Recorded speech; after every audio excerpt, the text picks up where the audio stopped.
தேவனுடைய வாக்குத்தத்தங்களின் தேசத்தின் வழியாக நடப்பது. வேலை சூழ்நிலையில் ஏற்றுக்கொள்ளுதல். மீண்டும் உங்களுடன் இருப்பது நல்லது. எனது வாழ்க்கையில் வெற்றிக்கும் தோல்விக்கும் இடையில் வித்தியாசத்தை ஏற்படுத்திய உண்மைகளை உங்களுடன் பகிர்ந்து கொள்கிறேன். அது உங்களுக்கும் அப்படியே செய்யும். நேற்றைய எனது பேச்சில் தேவனிடமிருந்து வழிகாட்டுதல் தேவைப்படும் சூழ்நிலைகளை நான் கையாண்டேன். இன்று குறிப்பாக வேலை செய்யும் இடங்களில் வேலை செய்பவர்கள் குறித்த ஒரு குறிப்பிட்ட பிரச்சனையை கையாளப் போகிறேன். என்னுடைய தலைப்பு ஒரு வேலை சூழ்நிலையில் ஏற்றுக்கொள்ளுதலை எவ்வாறு கண்டறிவது என்பதாகும்.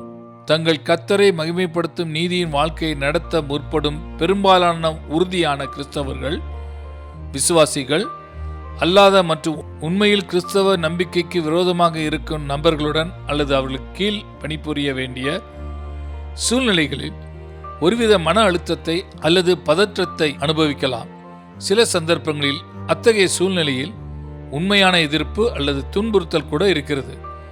இப்படிப்பட்ட சூழ்நிலையில் கிறிஸ்தவர்களுக்கு வேதத்தில் தாங்கள் கண்டுகொள்ள ஏதேனும் வழிகாட்டுதல் இருக்கிறதா?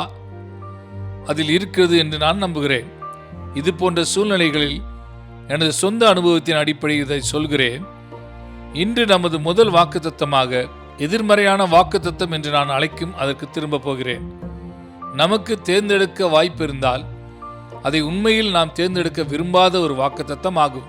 இருந்த போதிலும் இது தேவனுடைய வார்த்தையின் மொத்த வாக்குத்தத்தங்களின் ஒரு பகுதியாகும். அதற்கு நாம் செவிசாய்க்க வேண்டும். 2 தீமோத்தேயு 3ஆம் அதிகாரம் 12ஆம் வசனம் இதை சொல்கிறது. 12ஆம் வசனம், அன்றியும் கிறிஸ்து இயேசுவுக்குள் தேவ பக்தியாய் நடக்க மனதாயிருக்கிற யாவரும் துன்பப்படுவார்கள். அது ஒரு வாக்குத்தத்தமாகும். சரி, இது மிகவும் இனிமையான வாக்குத்தத்தம் அல்ல என்று நீங்கள் கூறலாம். ஆனால் இது நமது முழு சுதந்திரத்தின் ஒரு பகுதியாகும். நினைவில் கொள்ளுங்கள், நம்முடைய சுதந்திரம் என்பது அனைத்து தேவனின் வாக்குத்தத்தங்களாகும். அதில் நாம் விரும்புகிறதும் விரும்பாதவையும் அடங்கும். ஆனால் அவை அனைத்து ஒன்றாக செல்கின்றன என்பதை புரிந்து கொள்வது அவசியமானது. அதை நாம் ஒன்றிலிருந்து மற்றொன்றை பிரித்துவிட்டு, சரி, எனக்கு இனிமையான வாக்குத்தத்தங்கள் பிடிக்கும், ஆனால் விரும்பத்தகாதவை எனக்கு பிடிக்கவில்லை என்று சொல்ல முடியாது.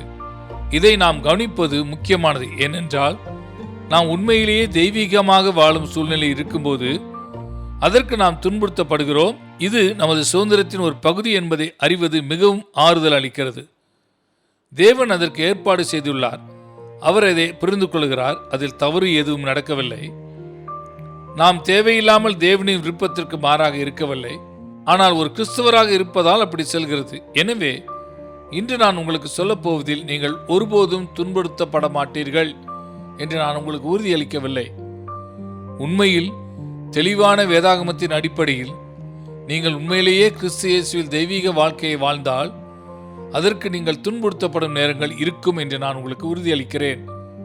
இருந்த போதிலும் அத்தகைய சூழ்நிலைக்கு தேவனிடம் சில பதில்கள் இருப்பதாகவும் அவருடைய மகிமைக்காகவும் நம்முடைய நன்மைக்காகவும் தேவன் அதை செய்ய முடியும் என்று நான் நம்புகிறேன். முதலாவதாக, வேலை செய்பவர்களுக்கு புதிய ஏற்பாட்டில் தெளிவாக வந்துள்ள சில நடத்தை தரங்களை நிறுவ வேண்டும் என்று நான் நினைக்கின்றேன். எபேசியர் 6ஆம் அதிகாரம் 5ஆம் 7ஆம் வசனத்துக்கு நாம் திருப்பலாம். இந்த வார்த்தைகள் அடிமைகளுக்கு சொல்லப்பட்டிருக்கிறது. அல்லது நாம் இன்று நவீன சமுதாயத்தில் வேலையாட்கள் அல்லது பணியாளர்கள் என்று கூறலாம். இருப்பினும் அடிமைகளின் சில நிபந்தனைகள் நவீன பணியாளர்களை விட மிகவும் கடினமானதாக இருந்தது. ஆனால் புதிய ஏற்பாட்டு வேலை செய்பவர்களுக்கும் பணியாளர்களுக்கும் அடிமைகளுக்கும் கூறுவது இதுதான். 5ஆம் வசனம், வேலைக்காரரே, நீங்கள் கிறிஸ்துவுக்கு கீழ்ப்படுகிறது போல சரீரத்தின்படி உங்கள் எஜமான்களாய் இருக்கிறவர்களுக்கும் பயத்தோடும் நடுக்கத்தோடும் கபடற்ற மனதோடும் கீழ்ப்படிந்து மனுஷருக்கு பிரியமாய் இருக்க விரும்புகிறவர்களாய் பார்வைக்கு ஊழியம் செய்யாமல் கிறிஸ்துவின் ஊழியக்காரராக மனப்பூர்வமாய் தேவனுடைய சித்தத்தின்படி செய்யுங்கள். அடிமையானவன் ஆனாலும் சுயாதீனம் உள்ளவனானாலும் அவனவன் செய்கிற நன்மையின்படியே கர்த்தரிடத்தில் பலன்களை அடைவான் என்று அறிந்து, இப்போது நாம் சில விஷயங்களை நாம் முதலாளியிடம், நமது எஜமானிடம் நாம் நடத்தைகளை காட்ட வேண்டும். நாம் மரியாதையுடன், நேர்மையுடன், முழு மனதுடன் வேலை செய்ய வேண்டும். மேலும் இதன் பின்னணியில் உள்ள கொள்கை என்னவென்றால், கொடுக்கப்பட்ட சூழ்நிலையில் நமது முதலாளி, நமது எஜமானர் நமது சூழ்நிலையில் நமக்கு தேவனின் பிரதிநிதியாக இருக்கிறார். அந்த குறிப்பிட்ட சூழ்நிலையில், அந்த குறிப்பிட்ட நேரத்தில் நம்மீது தேவன் வைத்திருக்கும் முதலாளியை அவருக்குள் நாம் பார்க்க வேண்டும். மேலும் அந்த முதலாளியிடம் நமது மனப்பான்மையும் பதிலளிக்கும் விதமும் உண்மையில் தேவனிடத்தில் நமக்கு இருக்கும் மனப்பான்மையும் பதிலளிக்கும் விதத்தில் பிரதிபலிக்கும் கண்ணாடியாக இருக்க வேண்டும். நம் முதலாளிக்கு மரியாதை செலுத்தாமல் ஏமாற்ற முற்பட்டால், குறுகிய நேரமே வேலை செய்ய முற்பட்டால், தரக்குறைவான சேவையை வழங்க முற்பட்டால், அது உண்மையில் தேவனிடம் காட்டும் மனப்பான்மையாகும். அதை தேவனிடம் வெளிப்படையாக காட்ட நாம் துணியாமல் இருக்கலாம். ஆனால் நம் முதலாளியிடம் நாம் காட்டும் மனப்பான்மை தேவனிடம் நாம் காட்டும் மனப்பான்மையை குறிக்கிறது. இதை நாம் உணர்ந்தவுடன் முதலாளிகள் மகிழ்ச்சியாக இருக்கும் விதமான பணியாளர்களாக இது நம்மை மாற்றும். நான் வலியுறுத்த வேண்டிய அடுத்த விஷயம் விசுவாசம் அல்லது நம்பகத்தன்மையின் முக்கியத்துவமாகும். இது நான் சொன்னவற்றுடன் நெருக்கமாக செல்கிறது. நீதிமொழிகள் 20:6 சொல்கிறது, 6ஆம் வசனம், மனுஷர் பெரும்பாலும் தங்கள் தயாளத்தை பிரசித்தப்படுத்துவார்கள், உண்மையான மனுஷனை கண்டுபிடிப்பவன் யார்? சுமார் 3000 ஆண்டுகளுக்கு முன்பாக அது உண்மையானது. இன்று அது இன்னும் உண்மையானது என்று நான் சொல்வேன். நானே ஒரு முதலாளி, தொழிலதிபரான எனக்கு நிறைய நண்பர்கள் உள்ளனர். நான் அந்த வட்டங்களில் பலமுறை நகருகிறேன். உண்மையில் இன்றைய எனது கேள்வி இதுதான்: நம்பகமான மனிதனை யார் கண்டுபிடிக்க முடியும்? அவர்கள் அதிகமாக எங்கும் இருந்ததில்லை. நவீன சமுதாயத்தின் முழு போக்கும் ஒழுக்கமின்மை மற்றும் பொறுப்பற்ற தன்மையை நோக்கியே உள்ளது. உண்மையிலேயே நம்பகமான பணியாளர்களை கண்டுபிடிப்பது மிகவும் கடினமாக உள்ளது. எந்த சூழ்நிலையிலும் தன்னை உண்மையாகவே நம்பகமானவர் என்று நிரூபித்துக் கொள்ளும் எந்த ஒரு பணியாளரும் மதிப்புக்குரியவராகவும் உரிய நேரத்தில் தனது முதலாளியால் அங்கீகரிக்கப்படவும் போகிறார் என்பது எனது நம்பிக்கையாகும். தன்னை நிரூபிக்க அவருக்கு நேரமாகலாம், ஆனால் அவ்வாறு செய்யும் பொழுது அவர் மதிக்கப்படுவார்.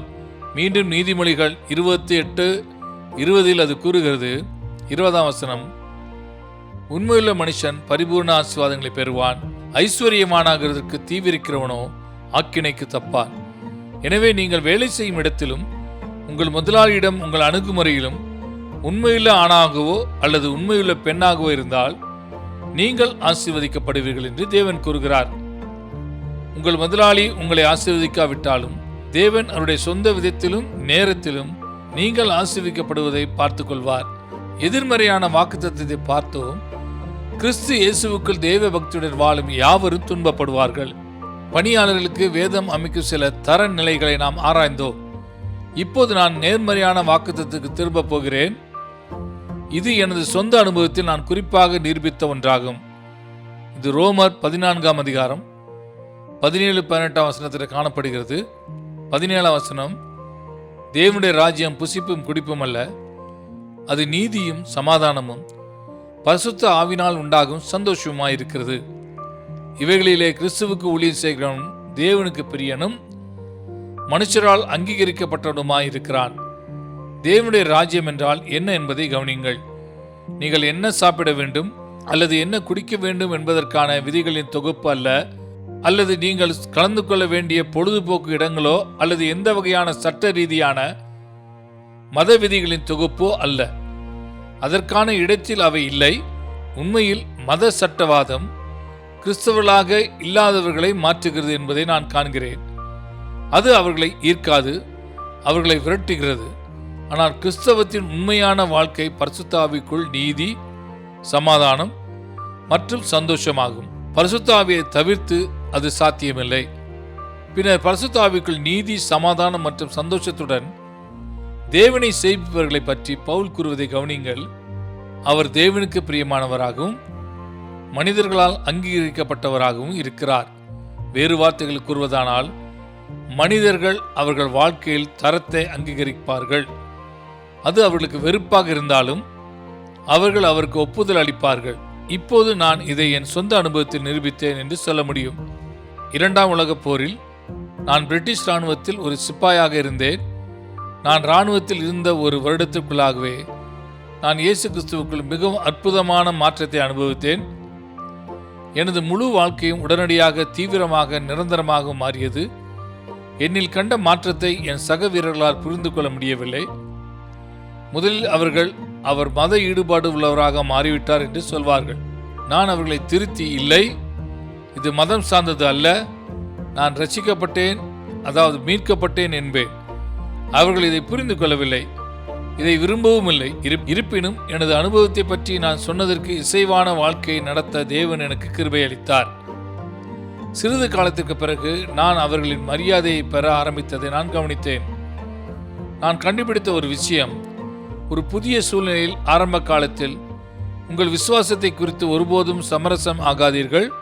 உதாரணமாக, நான் ஒரு புதிய குடியிருக்கும் அறைக்கு மாற்றப்பட்டால் முதல் நாள் இரவில் நான் வேண்டுமென்றே என் படுக்கையில் மண்டியிட்டு என் ஜெபங்களை சொல்வேன். முழங்கால் படியிட்டு ஜெபிப்பது அவசியம் என்று நினைப்பதால் அல்ல, ஆனால் நான் எங்கே இருந்தேன் என்று அந்த குடியிருக்கும் அறைக்குள் உள்ள அனைவருக்கும் தெரியப்படுத்த விரும்பினேன். முதலில் ஒருவித உடன்பாடு இல்லாமல் தயக்கம் இருந்தாலும் இறுதியில் அந்த மனிதர்கள் என்னை மதித்ததை கண்டேன். பின்னர் நாங்கள் வட ஆப்பிரிக்கா பாலைவனத்தில் ஆபத்தான சூழ்நிலையில் இருந்தபோது ஒரு நேரத்தில் எங்கள் படைக்குழு எதிரிகளின் பின்னால் துண்டிக்கப்பட்டது. இது பாலைவன போரில் எளிதாக நடக்கும் ஒன்று. அந்த தேவ பக்தியற்ற தூஷிக்கிற மனிதர்களால் சிலர் என்னிடம் தனிப்பட்ட முறையில் வந்து, திடகாத்திரமான பிரின்ஸ், நீங்கள் எங்களுடன் இருப்பதில் நான் மகிழ்ச்சி அடைகிறேன் என்று சொன்னார்கள். வேறு வார்த்தைகள் கூறுவதானால், நான் அவர்களுக்கு ஒரு வகையான காப்பீட்டுக் கொள்கையாக உணர்ந்தார்கள். தேவன் என்னுடன் இருக்கிறார் என்பதை அவர்கள் அறிந்திருந்தனர். தேவன் என்னுடன் இருந்தால் அது எப்படியாவது அவர்கள் மீது ஒட்டிக்கொள்ளும். மேலும் உண்மையில் குறிப்பிடத்தக்க வகையில் அது அப்படியே ஆயிற்று. பாலைவனத்தில் நான் அவர்களுடன் இருந்த காலகட்டத்தில் எங்கள் குழு பாதுகாப்பில் குறிப்பிடத்தக்க சாதனை படைத்தது. ஆகவே சரியான வழியில் தேவனை சேவித்தால், உங்கள் விசுவாசத்தில் உங்களுடன் சேர விரும்பாவிட்டாலும் மனிதர்களின் அங்கீகாரத்தை பெறலாம் என்பதற்கு ஒரு உதாரணம் இருக்கிறது. மேலும் இது வேதாகமத்தில் வேறொரு இடத்தில் கூறப்பட்டுள்ளது. உதாரணமாக, நீதிமொழிகள் 3ஆம் அதிகாரம் 1ஆம் வசனத்தில் 4ஆம் வசனத்தில் தேவன் சொல்கிறார். 1ஆம் வசனம், என் மகனே, என் போதகத்தை மறவாதே, உன் இருதயம் என் கட்டளைகளை காக்க கடவுது. 4ஆம் வசனம், அதனால் தேவனுடைய பார்வையிலும் மனுஷனுடைய பார்வையிலும் தயையும் நற்புத்தியும் பெறுவாய். நாம் தேவனின் கட்டளைக்கு கீழ்ப்படிந்தால் தேவனிடத்திலும் மனிதரிடத்திலும் தயவு வாக்களிக்கப்பட்டிருக்கிறது. வேதத்தின் வரலாற்றில் அதை நிரூபித்துள்ள சில குறிப்பிட்ட உதாரணங்கள் உள்ளன. யோசேப்பு சிறையில் இருந்தான், ஆனால் வேதம் சொல்லுகிறது, தலைமை சிறை காவலர்களின் பார்வையில் தேவன் அவருக்கு தயவை கொடுத்தார். தானியேல் பாபிலோனில் சிறைப்பட்டவராக இருந்தார், ஆனால் வேதம் சொல்லுகிறது, தேவன் தானியேலுக்கு தலைமை அதிகாரியின் பார்வையிலே தயவையும் இரக்கத்தையும் வழங்கினார். வேறு வார்த்தைகள் கூறுவதானால், நீங்கள் எங்கிருந்தாலும் சரி, நீங்கள் தேவனுடன் நேர்மையாக நடந்து அவரை பிரியப்படுத்தினால் தேவன் உங்களுக்கு மனிதனின் தயவை தருவார். இன்றைக்கு நமது நேரம் முடிந்துவிட்டது. நாளை இந்த நேரத்தில் மீண்டும் உங்களுடன் வருவேன். ஒரு ஆணோ அல்லது பெண்ணோ செய்ய வேண்டிய மிக முக்கியமான தேர்வுகளில் ஒன்றான துணை, மனைவி அல்லது கணவனை தேர்ந்தெடுப்பது தொடர்பான தேவனுடைய வார்த்தைகளின் சில வாக்குத்தத்தங்களை நாளை உங்களுடன் பகிர்ந்து கொள்கிறேன். ஆமென்.